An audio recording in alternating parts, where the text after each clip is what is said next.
Pre మార్కెట్కి సంబంధించిన ప్రధాన అంశాలు చర్చించుకుందాం. ముందుగా మిత్రులందరికీ స్వాగతం. ఈరోజు మే 15వ తారీఖు గురువారం. ముందుగా ఏడీఆర్ సెంటిమెంట్ ఎలా ఉందనేది పరిశీలన చేసినట్లయితే HDFC bank, Wipro, ICICI bank ఏడీఆర్స్ అయితే నెగిటివ్లో క్లోజ్ అయినాయి. డాక్టర్ రెడ్డీస్ ల్యాబ్స్, ఇన్ఫోసిస్ స్లైట్గా గ్రీన్లో అయితే క్లోజ్ అయినాయి. ఏడీఆర్స్ నుంచి మనకి అంత చెప్పుకోదగ్గ పాజిటివ్ కానీ నెగిటివ్ కానీ సంకేతాలు కనిపించట్లేదు. మిక్స్డ్ కాంటెక్స్ట్ అనేది కనిపిస్తూ ఉంది. ఇక ఇండియన్ ఇండిసెస్ ఎలా పర్ఫామ్ చేసినాయి అనేది పరిశీలన చేసినట్లయితే బ్యాంక్ నిఫ్టీ, ఫైనాన్షియల్ సర్వీసెస్ కొద్దిగా ప్రాఫిట్ బుకింగ్ అనేది జరగగా మెటల్, రియాలిటీ, ఎనర్జీ, ఐటీలో సిగ్నిఫికెంట్గా గ్రోత్ అనేది కనిపించింది. మొత్తం మీద 80% ఇండిసెస్ అయితే నిన్నటి రోజున గ్రీన్లో క్లోజ్ అయినాయి.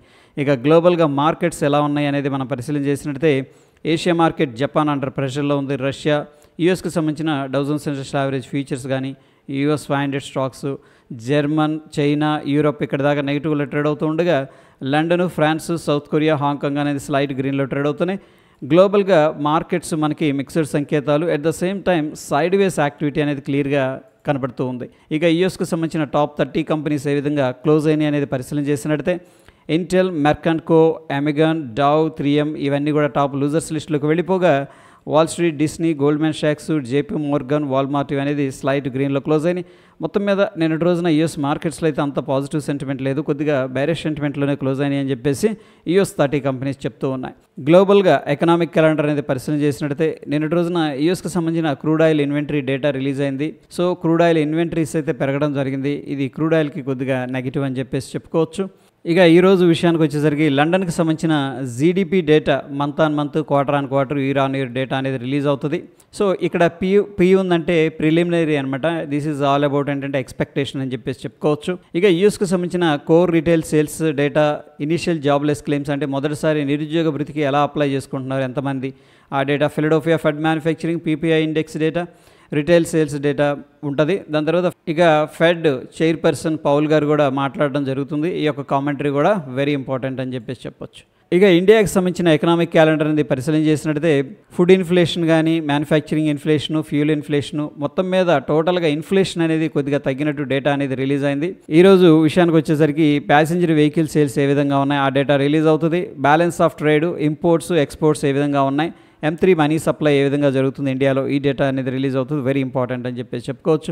నిన్నటి రోజున యూఎస్ స్టాక్ ఫీచర్స్ అయితే కొద్దిగా లోవర్లో ట్రేడ్ అయినాయి. ఎందుకంటే ఇన్ఫ్లేషన్ డేటాని దృష్టిలో పెట్టుకొని నెక్స్ట్ పౌల్ గారు మాట్లాడతారు కదా, ఆ స్పీచ్ కోసం అందరూ కూడా ఎదురు చూస్తున్నారని చెప్పేసి అర్థం చేసుకోవచ్చు. ఫ్యూచర్ అండ్ ఆప్షన్స్లో కొన్ని స్టాక్స్ అయితే రిజల్ట్స్ అనౌన్స్ చేస్తూ ఉన్నాయి. JSW energy, TI India, CESC, page industries, Patanjali, NCC, LIC housing finance, Crompton, Policybazaar అనేది వీటిల్లో స్ట్రాంగ్ వోలటాలిటీ ఉండే అవకాశం అయితే కనిపిస్తుంది.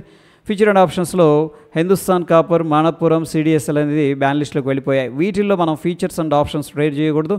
వీటిల్లో క్యాష్ మార్కెట్ అంటే ఈక్విటీలో మనం బాయ్ అండ్ సెల్ అయితే చేసుకోవచ్చు. ప్రాబబ్లీ ACC, RBL బ్యాంక్ కూడా బ్యాన్ లిస్ట్లోకి వెళ్ళడానికి అయితే ఆస్కారం ఉంది. నిఫ్టీ హీట్ మ్యాప్ అనేది పరిశీలన చేసినట్టయితే నేను టాప్ గెయినర్స్లో టాటా స్టీల్, శ్రీరామ్ ఫైనాన్స్, హిందాల్కో, మెటల్కి సంబంధించిన స్టాక్స్ అయితే కొద్దిగా కనిపిస్తూ ఉన్నాయి. టాప్ లూజర్స్లో Asian Paint, Tata Motors, Power Grid ఇలాగా స్టాక్స్ అనేది రావడం జరిగింది. Individual stocks Titagarh, SAIL, NBCC, Hindu Copper, MCX వీటిల్లో సిగ్నిఫికెంట్గా లాంగ్ బిల్డప్ అనేది జరుగుతూ ఉండగా Jindal Steel, ABFRL, Mphasis, Inox Wind, Poonawalla వీటిలో ఏంటంటే సిగ్నిఫికెంట్ షార్ట్ కవరింగ్ జరుగుతున్నట్టు చూపిస్తుంది. REC limited, Patanjali, Asian Paint, హుడ్కో, యాస్ట్రల్ వీటిలో ఏంటంటే సిగ్నిఫికెంట్గా షార్ట్ బిల్డప్ అనేది జరుగుతూ ఉండగా AU బ్యాంక్లో సిగ్నిఫికెంట్గా లాంగ్ అన్వైండింగ్ అనేది జరుగుతున్నట్టు చూపిస్తుంది. ఇక పార్టిసిపెంట్స్ ఏ విధంగా పొజిషన్స్ అనేది తీసుకున్నారు based on the price open interest అనేది మనం ఇంటర్ప్రిటేషన్ చేస్తే లాంగ్ సైడ్ 59%, షార్ట్ సైడ్ 21% చూపిస్తుంది. మొత్తం మీద మార్కెట్స్ పెరుగుతాయని చెప్పేసి ఒక అంచనాలు అయితే పార్టిసిపెంట్స్లో ఉన్నట్టు అర్థం చేసుకోవచ్చు. ఇక నిఫ్టీ ఫ్యూచర్ చార్ట్ అనేది మనం పరిశీలన చేసినట్టయితే నిన్నటి రోజున డోజీ ఫార్మేషన్ జరిగింది. Based on the price and open interest అనేది మనం తీసుకున్నట్టయితే ఏం చెప్తుందంటే షార్ట్ కవరింగ్ అనేది చూపిస్తుంది. అంటే ఎవరైతే షార్ట్ చేశారో కిందకి వాళ్ళందరూ కూడా నిన్న రికవర్ చేశారని చెప్పేసి అర్థం చేసుకోవచ్చు. సో ఈరోజు అయితే నిఫ్టీ ఎక్స్పైరీ ఉంది. ఇక పార్టిసిపెంట్ వాయిస్ డేటా అనేది మనం పరిశీలన చేసినట్టయితే FIS ఇండెక్స్ ఫీచర్స్లో బేరిష్గా ఉన్నారు, ఇంకా అన్నింటిలో కూడా బుల్లిష్గా ఉన్నారు. ప్రొప్రైటరీ అన్నింటిలో కూడా బుల్లిష్గా ఉన్నారు. క్లయింట్ మాత్రం ఇండెక్స్ ఆప్షన్స్ ద్వారా బేరిష్గా ఉన్నారు, స్టాక్ ఫీచర్స్లోనేమో బుల్లిష్గా ఉన్నారు. DIS ఇండెక్స్ ఫీచర్స్లో బుల్లిష్గా ఉన్నారు, స్టాక్ ఫీచర్స్లో బేరిష్గా ఉన్నారు, స్టాక్స్లో బుల్లిష్గా ఉన్నారు. మొత్తం మీద FIS 932 కోట్లు క్యాష్ మార్కెట్లో బై చేసినట్టు తెలుస్తుంది. DIS 316 కోట్లు క్యాష్ మార్కెట్లో బై చేసినట్టు తెలుస్తుంది. ఇక్కడ FIS కూడా స్ట్రాంగ్గా బయింగ్ చేస్తూ కంటిన్యూ చేస్తున్నారు. బట్ ద అమౌంట్ అనేది ఈసారి తగ్గిందని చెప్పేసి మనకు క్లియర్గా తెలుస్తుంది. దట్ రిప్రజెంట్స్ ఏంటంటే సైడ్ వేస్ యాక్టివిటీ. ఇండియా విక్స్ వచ్చేసరికి నిన్నటి రోజున 5.36% డ్రాప్ అయింది. సో ఇండియన్ మార్కెట్స్ స్టేబుల్గా ఉన్నాయని చెప్పేసి అర్థం చేసుకోవచ్చు. ఇక Dow Jones industrial average futures అనేది మనం తీసుకున్నట్లయితే కంటిన్యూస్గా లోవర్ లో అనేది క్రియేట్ చేసుకుంటూ వస్తూ ఉన్నాయి. ఎనీహౌ ఈ యొక్క స్వింగ్ లో అనేది క్యాండిల్ కింద వెరీ ఇంపార్టెంట్. మనం చూస్తున్న సమయానికి Dow Jones industrial average 143 points నెగిటివ్గా అయితే ట్రేడ్ అవుతుంది. ఇక డాలర్ ఇండెక్స్ విషయానికి వచ్చేసరికి స్లోగా ఏంటంటే అప్ సైడ్ వెళ్ళటానికైతే ప్రయత్నిస్తూ ఉంది. కొద్దిగా బుల్లిష్ మోడ్లో ట్రేడ్ అవుతుందని చెప్పేసి చెప్పుకోవచ్చు బ్రాడర్ పిక్చర్లో. ఇక నిఫ్టీ 50 చార్ట్ అనేది మనం పరిశీలన చేసినట్టయితే వెరీ ఇంపార్టెంట్ లెవెల్స్ అనేది మనకి ఇక్కడ ఉన్నాయి ఫ్రెండ్స్. సో బేసికల్గా ఇది ఒక ఇంపార్టెంట్ లెవెల్, ఎందుకంటే ఈ బిగ్ క్యాండిల్ కింద ఇది వచ్చేసరికి 24,378 అంటే 24,380 అనేది స్ట్రాంగ్ సపోర్ట్ అని చెప్పేసి చెప్పుకోవచ్చు. ఓకే, దాని తర్వాత మనకి ఒక రౌండ్ నెంబర్ ఉంది 24,500 అనేది very important support. Okay, so ప్రస్తుతానికి ఇవి మేజర్గా సపోర్ట్ లెవెల్స్ అయితే కనిపిస్తూ ఉన్నాయి. నెక్స్ట్ మనకి ఇమీడియట్గా ఉన్న రెసిస్టెన్స్ 24,753, దాని తర్వాత 24,855, దాని తర్వాత 24,973 అనేది మనకున్న అప్ సైడ్ టార్గెట్స్. ఇక బ్యాంక్ నిఫ్టీ విషయానికి వచ్చేసరికి ప్రస్తుతానికైతే కొద్దిగా సైడ్ వేస్ యాక్టివిటీ అనేది చూపిస్తుంది. సో ప్రీవియస్గా ఏదైతే స్వింగ్లో ఉందో అది సపోర్ట్ అనేది తీసుకుంది. ఎనీహౌ మనం వాచ్ చేయాల్సింది 54,684, ఇది సపోర్ట్ లాగా ఉండే అవకాశం కనిపిస్తూ ఉంది.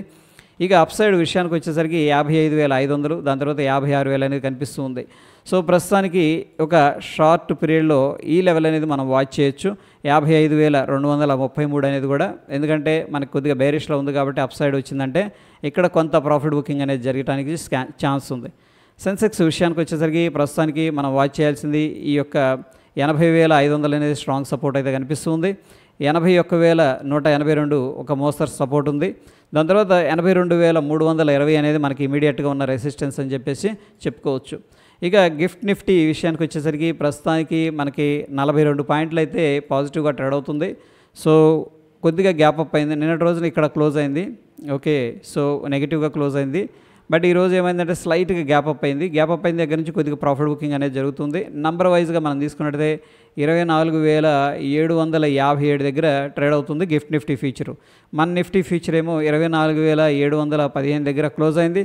సో దగ్గర మనకి ఒక 40 పాయింట్లు అయితే పాజిటివ్గా కనిపిస్తుంది. Based on the gift Nifty మనం ఒక ఫ్లాట్ ఓపెనింగ్ లేదా స్మాల్ గ్యాప్ అప్ అయితే ఎక్స్పెక్ట్ చేసుకోవచ్చు. ఇక ఎటువంటి ఇండివిజువల్ స్టాక్స్ అయితే న్యూస్లో లేవు ఫ్రెండ్స్. ఇక టెక్నికల్గా ఇండికేటర్స్ ఏం చెప్తున్నాయి అనేది మనం పరిశీలన చేసినట్టయితే డైలీలో బై అనేది అడ్వైస్ చేస్తుంది, లోవర్ టైం ఫ్రేమ్లో కూడా బై అనేది అడ్వైస్ చేస్తుంది బ్యాంక్ నిఫ్టీలో. నిఫ్టీ విషయానికి వచ్చేసరికి డైలీలో కానీ లోవర్ టైం ఫ్రేమ్లో కానీ అన్నిట్లో కూడా స్ట్రాంగ్ బై అనేది అడ్వైస్ చేస్తుంది. సో క్లియర్గా మనకేంటంటే యాజ్ కంపేర్ టు నిఫ్టీ ఏంటంటే బ్యాంక్ నిఫ్టీ కొద్దిగా వీక్గా ఉందని చెప్పేసి అర్థం చేసుకోవచ్చు షార్ట్ పీరియడ్లో.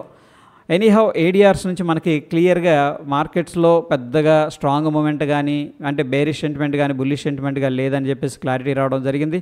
గ్లోబల్గా మార్కెట్స్ కూడా కొద్దిగా సైడ్ వేస్ యాక్టివిటీ అనేది చూపిస్తూ ఉన్నాయి. యూఎస్ మార్కెట్స్లో అంత స్ట్రెంత్ అయితే ప్రస్తుతానికి కనిపించట్లేదు. So based on the current scenario మనం ఏం ఎక్స్పెక్ట్ చేయొచ్చు అంటే ఒక సైడ్ వేస్ యాక్టివిటీ అనేది మనం ఎక్స్పెక్ట్ చేయొచ్చు. సో కొద్దిగా హైలో సెల్లింగ్ జరుగుతూ ఉంటుంది, లోలో మళ్ళీ బాయింగ్ అనేది జరుగుతూ ఉంటుంది. బట్ ఎనీ డిప్ అనేది ఇంపార్టెంట్ సపోర్ట్ దగ్గరకు వస్తే కూడా మనం బాయింగ్ అనేది చేసుకోవచ్చు. 24,380 అనేది వెరీ సిగ్నిఫికెంట్ సపోర్ట్ అయితే కనిపిస్తుంది నిఫ్టీలో. సో ఇది ఫ్రెండ్స్ ప్రీ మార్కెట్కి సంబంధించిన అప్డేట్స్. ఏదైనా క్రిటికల్ అప్డేట్స్ ఉంటే తప్పకుండా టెలిగ్రామ్లో షేర్ చేస్తాను. ఈ వీడియో ఇన్ఫర్మేటివ్గా అనిపించిందంటే తప్పకుండా లైక్ చేసి మీ యొక్క సపోర్ట్ అనేది తెలియజేయండి. ధన్యవాదాలు.